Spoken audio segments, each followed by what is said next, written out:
Bonjour et bienvenue sur ma chaîne NJMDust, donc dédiée en grande partie à la santé mentale. Aujourd'hui, mes petites lucioles, on va parler d'un sujet qui est très à la mode, qui est très trendy, c'est-à-dire le TDAH ou TDA ou ADHD, si vous voulez vous la péter en anglais, faire vos hashtags sur... Non, ceci n'est pas une balle perdue. Donc le TDAH, qui est le trouble du déficit de l'attention avec ou sans hyperactivité. Si vous êtes un peu comme moi des aficionados des réseaux sociaux, vous vous êtes sûrement rendu compte qu'on a l'impression qu'actuellement 80% de la population, notamment les jeunes, sont atteints du TDAH. Et en fait non, c'est 5%. Voilà. Ce qui fait que du coup c'est un trouble qui est assez mal compris. Donc je vais essayer de vous l'expliquer et notamment évidemment comment il se traduit chez moi parce que je peux pas savoir pour tout le monde. Qui fait que si vous aussi que vous avez le TDAH et que il s'exprime pas comme ce que moi je vais décrire, c'est normal. En tout cas, pour cette petite vidéo, installez-vous confortablement, prenez-vous une petite boisson chaude, froide, des petits plaids, vous voyez moi j'en ai plein. Et n'hésitez pas à vous abonner, à liker et à commenter la vidéo si jamais ça vous intéresse. Et c'est parti.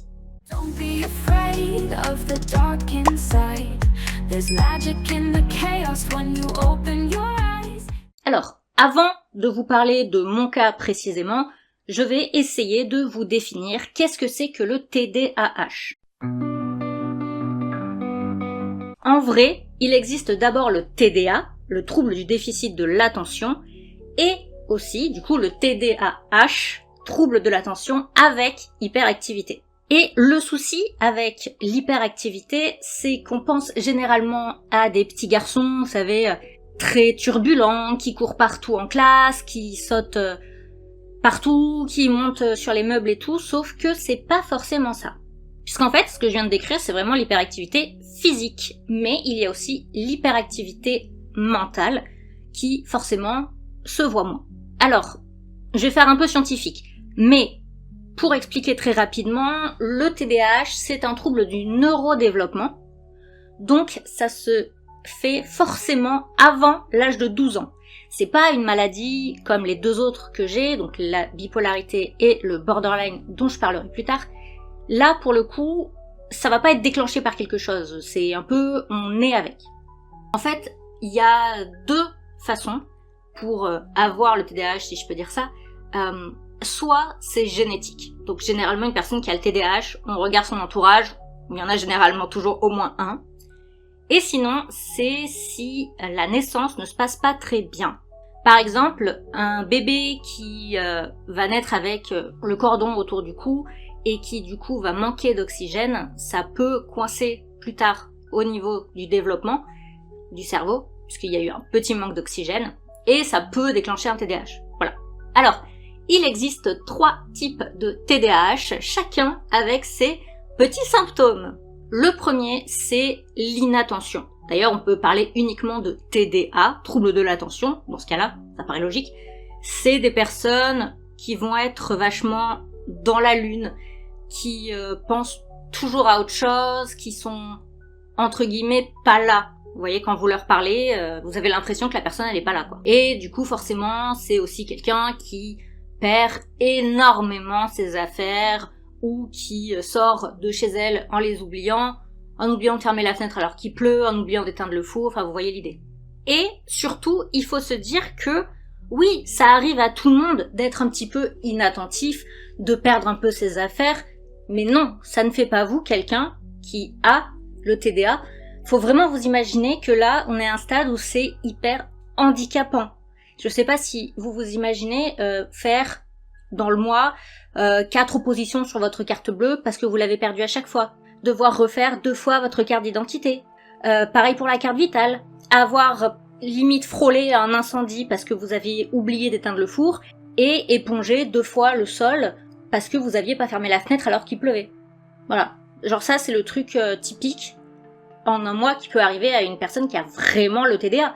Donc c'est vraiment très très handicapant.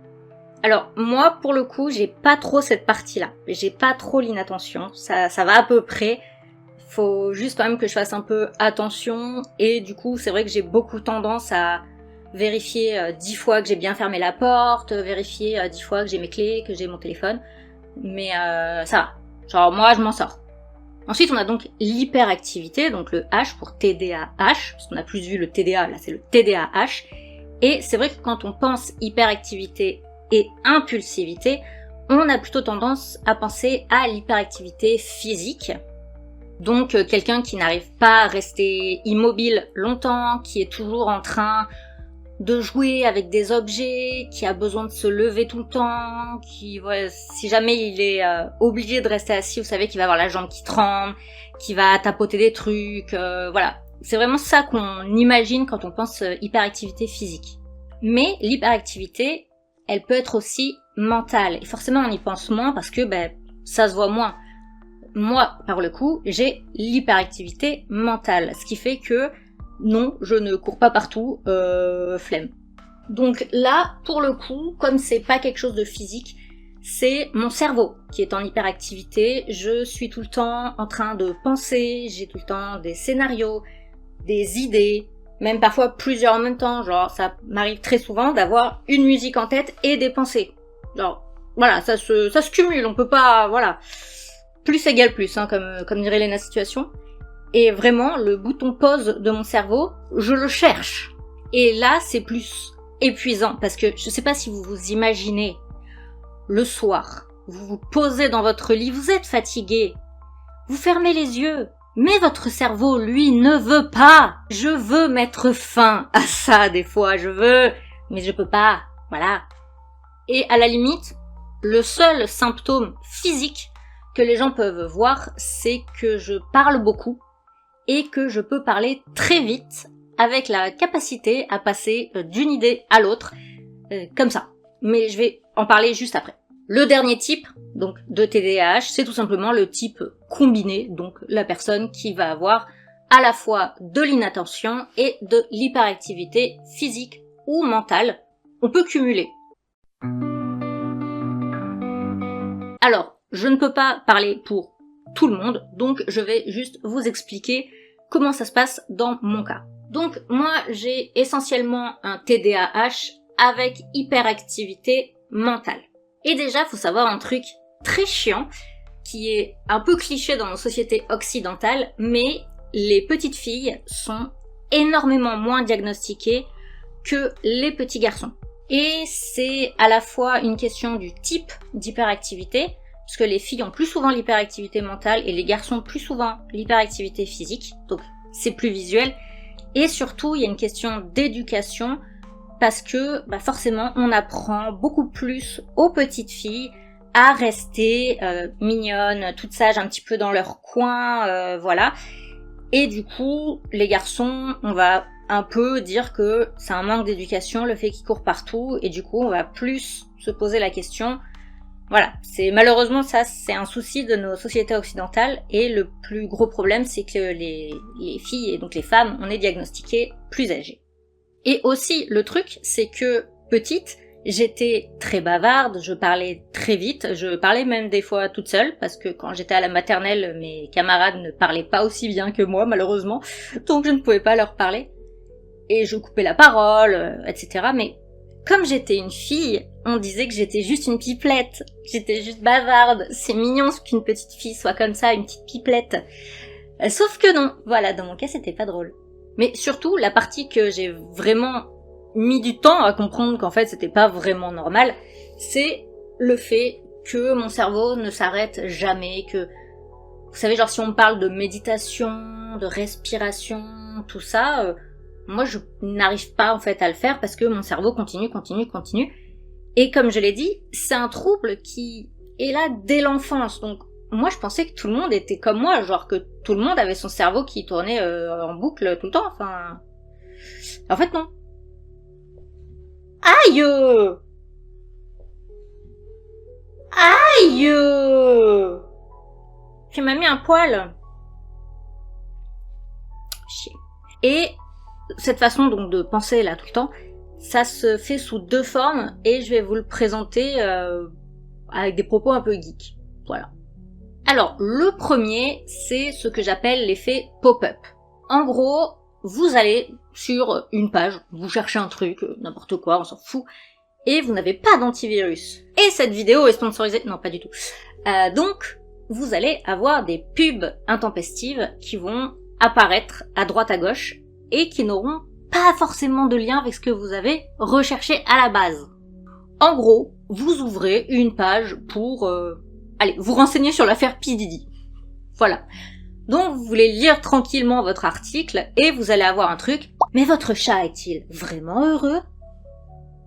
Oui. Hey, regardez la bande-annonce de ce film. Il est fait pour vous. 10 astuces de rangement pour vous simplifier la vie. La 8e va vraiment vous étonner. Et à chaque fois, au milieu, vous essayez de revenir sur votre page de base. Et vous y revenez, mais dès que vous y revenez, il y a un autre pop-up. Vous voyez l'idée? Eh ben ça, c'est dans ma tête.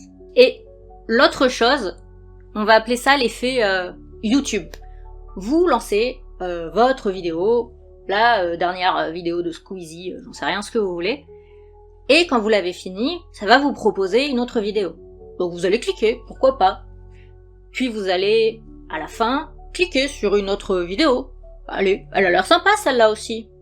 Et puis à la fin, vous regardez, oh, bah il y a celle-là qui est sympa aussi. Ce qui fait que vous allez passer en quelque temps de la dernière vidéo divertissante de Squeezie à une vidéo de musique expérimentale qui a fait 10 vues. Alors oui, il y a un cheminement plus ou moins logique, puisque vous avez cliqué sur différentes vidéos qui vous ont fait arriver à ce point-là. Mais entre Squeezie et de la musique expérimentale, il n'y a pas de lien en fait.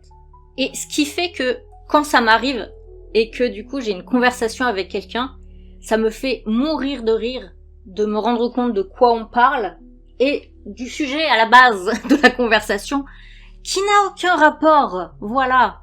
Mais par contre, quand c'est l'effet pop-up, là c'est parfois très compliqué de suivre une conversation avec moi parce que voilà, je passe d'un truc à l'autre, c'est compliqué. Par contre, si ma meilleure amie regarde cette vidéo, elle sait à quel point des fois c'est quand même assez marrant, vu que quand elle répond pas aux messages sur Insta parce qu'elle est occupée pour quoi aux caisses, moi je lui envoie des messages de trucs qui vont me faire penser à elle ou quoi, et quand elle rentre, elle va avoir une vidéo en rapport avec notre groupe de K-pop préféré, un article sur un tueur en série, une pensée complètement bizarre sur ma vie que je viens d'avoir, une idée pour un prochain roman. Elle a tout en même temps. Ça n'a aucun sens, mais bon, ça la fait beaucoup rire. Et d'ailleurs, c'est pour ça que je suis obligée d'écrire en grande partie mes scripts, parce que sinon, je vais me perdre. Je vais vous raconter n'importe quoi, je vais oublier le sujet de base, enfin, c'est chiant. Mais du coup, là où il y a le plus gros problème pour moi, c'est que j'ai du mal à rester focalisée, puisque j'ai vraiment un besoin de stimulation constante, et il y a des trucs, c'est vraiment très difficile à faire pour moi. Le pire, c'est clairement les tâches qui ne sont pas mentalement stimulantes, comme par exemple faire le ménage ou faire la cuisine. Je déteste ça parce que j'ai une sensation de perdre mon temps. Alors, c'est faux, mais moi c'est la sensation que j'ai parce que le temps que je vais faire à faire le ménage ou la cuisine, je ne suis pas en train d'écrire un prochain roman tout en regardant une vidéo, tout en étant sur mon téléphone, tout en jouant à un jeu vidéo. Et d'ailleurs, déjà je déteste forcément le ménage et la cuisine, mais surtout, je cuisine rarement. Je sais cuisiner. En vrai, quand je veux, je cuisine très bien. Mais un jour, je vais foutre le feu. Le nombre de fois, ne serait-ce que par exemple, pour faire cuire des pâtes, je ne peux pas rester à attendre que l'eau bout, et après, je ne peux pas rester 8-10 minutes dans la cuisine le temps que les pâtes se fassent. Donc, je m'en vais de la pièce, littéralement, pour aller faire autre chose, pour aller sur mon ordi, lire un livre, les deux en même temps. Du coup, j'ai jamais eu de problème, mais ça va finir par m'arriver. Et même quand c'est une activité mentalement stimulante, j'ai du mal à rester concentrée sur une seule tâche. Je peux lire, je peux écrire, j'ai sorti un roman d'ailleurs, le lien est en barre de description, je peux regarder un film, mais c'est compliqué pour moi de faire qu'une de ces choses en même temps. J'ai souvent besoin de ne serait-ce que jouer un mini-jeu sur mon téléphone. Ça fait que comme ça, mon cerveau, il y a 2 activités minimum et je peux faire du ping-pong entre les deux, ce qui me permet, l'air de rien, de rester focalisé sur les deux plutôt que d'avoir mon cerveau qui commence à divaguer. Et ce qui fait que, par exemple, aller au ciné ou regarder un film avec moi sans que j'ai une autre activité en même temps, ça peut être très compliqué parce que du coup, je parle. Beaucoup. Trop. Ne regardez jamais un film avec moi que j'ai déjà vu, ou une série, parce que je risque de vous spoil sans même faire exprès. C'est trop chiant. Oui, j'avoue, il y a des fois des côtés un peu marrants à ça, notamment le côté où je passe des fois d'une pensée à une autre. Ça peut être drôle pour les autres, clairement, je le sais, enfin même moi des fois ça me fait rire, mais c'est quand même très très fatigant et quand même assez handicapant, comme je l'ai dit, quand je veux aller dormir, mais que mon cerveau lui il veut pas et que j'ai pas la force physique de bouger parce que mon corps lui il veut dormir, il n'en peut plus. Mon cerveau lui il va vraiment continuer jusqu'à totalement ne plus en pouvoir en fait, c'est vraiment ça.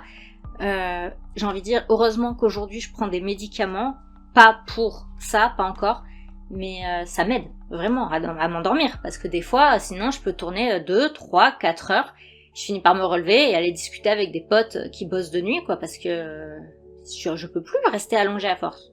Parce que franchement ça m'arrive d'être à 2 doigts de me taper la tête contre les murs juste pour que mon cerveau ferme sa putain de gueule. C'est insupportable. Et ça ne marcherait pas. Après, il y a l'alcool, qui peut marcher, mais bon, c'est pas forcément le plus sain, on va pas se mentir.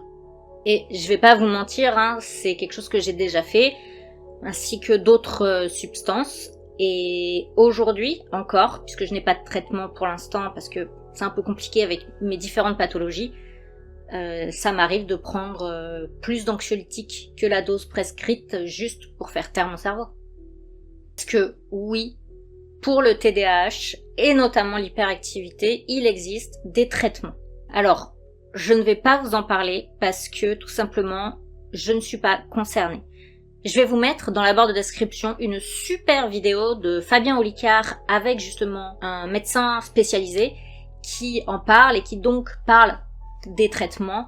Je vais vous la mettre et je vous conseillerais plutôt d'aller vers cette vidéo. Mais il y a quand même un autre point qui peut des fois être très marrant, c'est ce qu'on appelle les micro-fixations. C'est le fait d'être passionné, mais passionné de ouf par un sujet, une activité, mais vraiment vous pouvez dépenser tout votre argent, vous y consacrer, ne plus endormir la nuit, vraiment une passion débordante et un matin vous vous réveillez et non, en fait.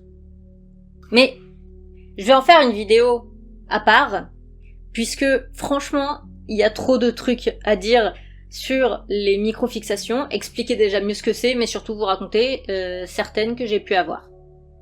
Il y a de quoi rigoler un peu, voilà. La maladie mentale, des fois, c'est quand même quelque chose de difficile, quelque chose de dur, mais faut aussi des fois savoir en rire, et là je pense qu'il y a de quoi en rire.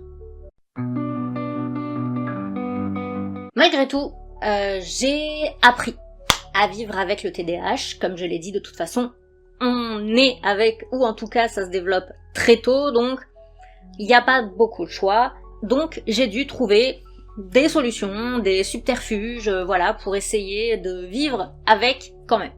Je vais donc vous donner des petites astuces que j'ai mis en place au quotidien depuis des années. Si vous en avez d'autres, n'hésitez surtout pas, je suis totalement pour le fait de récupérer le plus d'astuces possible pour me rendre la vie facile et potentiellement vous rendre la vie facile. Et puis en vrai, ces astuces-là, elles sont pas que utiles dans le cas du TDAH. Juste si de base vous êtes quelqu'un d'un peu tête en l'air sans que ce soit maladif, ça peut peut-être vous servir. Alors, faire des listes, ça, c'est la base. Alors déjà sur mon tel, j'ai 2 applications qui me servent tout le temps. La première, j'ai un bloc-notes dans laquelle je peux mettre plein de cases et je peux choisir entre l'option liste et l'option écrit, que ce soit par exemple pour mes courses, voilà, pour éviter que j'oublie quelque chose, parce que sinon ça peut m'arriver, voilà, donc bon, ça c'est classique pour tout le monde. Comme j'écris des livres ou quoi, j'ai parfois des idées, je les note parce que je sais que sinon je vais les oublier. J'ai vraiment des tas de listes, d'idées, de mots de passe, de choses comme ça, voilà, d'enregistrer dans mon bloc-notes. Et l'autre, bah tout bêtement, c'est une to-do list. Voilà, donc dès que je sais que j'ai un truc à faire, je la note sur l'application, et puis quand ce sera fait, bah j'ai juste à la cocher. Et celle-là, elle est même carrément dans un des écrans de mon téléphone. Vous savez, vous avez l'écran de base avec l'heure, là. Après, vous pouvez rajouter des pages, et moi, je l'ai là, ma to-do list, parce que voilà, comme ça, je suis sûre de la voir à un moment ou à un autre. Et d'ailleurs, mon fond d'écran de portable est une to-do list. Voilà, je mets à jour mon fond d'écran, avec les trucs vraiment les plus importants, je les note sur mon fond d'écran. Voilà. Ensuite, l'obligatoire agenda, que ce soit sur le téléphone et en version papier. Oui, j'ai les deux. C'est pareil, pour moi ça c'est du basique. Et il faut bien tout mettre, surtout sur l'agenda papier quoi. Les rendez-vous et tout, oui, évidemment, vous êtes obligés. Mais vous pouvez même marquer à quel moment il faut que vous passiez le balai, à quel moment vous devez aller à la salle de sport, quel jour vous allez aller faire vos courses. Parce que moi, avec mon hyperactivité mentale, je vais rien faire, en fait, à part...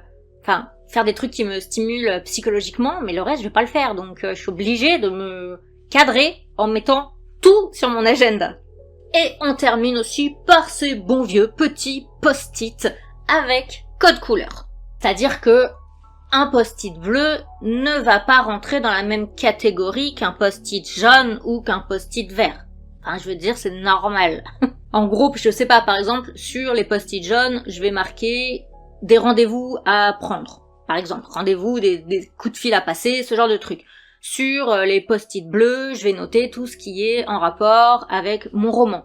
Sur les post-it verts, tout ce qui est en rapport avec YouTube. Enfin voilà, pour justement que visuellement, les couleurs me fassent me dire « Ah, donc aujourd'hui, j'ai ça et j'ai ça. » Et c'est pareil dans l'agenda, je marque en rouge tout ce qui est médical, parce que là, c'est vraiment les trucs hyper importants. Les tâches plus quotidiennes vont être en bleu. Ce qui touche à YouTube, je sais plus quelle couleur, je crois que c'est rose. Enfin voilà, vous voyez l'idée. Et où est-ce qu'on met les post-it ? Bonne question, n'est-ce pas ? Moi, j'en mets absolument partout. C'est-à-dire que je peux en mettre sur mon frigo, je peux en mettre sur mon PC, je peux écrire sur ma main, ça m'arrive aussi des fois le soir, genre j'ai pas de post-it, hop, j'écris sur ma main un truc que je dois absolument faire le lendemain matin, ou le lendemain après-midi, en tout cas ma main est en post-it. Et j'ai aussi un tableau qui est organisé entre les idées, les choses vraiment à faire, ce qui est en cours et à quel pourcentage, et ce qui est terminé. Alors en soi techniquement, la colonne terminée, elle est pas réellement utile, donc je la vide forcément de temps en temps, mais le fait de la voir et de voir qu'il y a des post-it, psychologiquement en fait, ça vous prouve que vous avancez dans des tâches, et voilà, c'est uniquement pour ça. Bon, c'est les techniques qui marchent avec moi. Je ne dis pas que ça marche pour tout le monde, donc vous pouvez prendre ou pas. Et même d'ailleurs, si ça vous intéresse que je fasse un jour une vidéo vraiment dédiée à ce sujet, dites-le moi, voilà. Et partagez si vous en avez, vous aussi, des astuces. Voilà, je suis toujours preneuse de comment réussir ma vie sans tout oublier. Voilà, donc si vous avez des trucs, allez-y, je suis tout oui.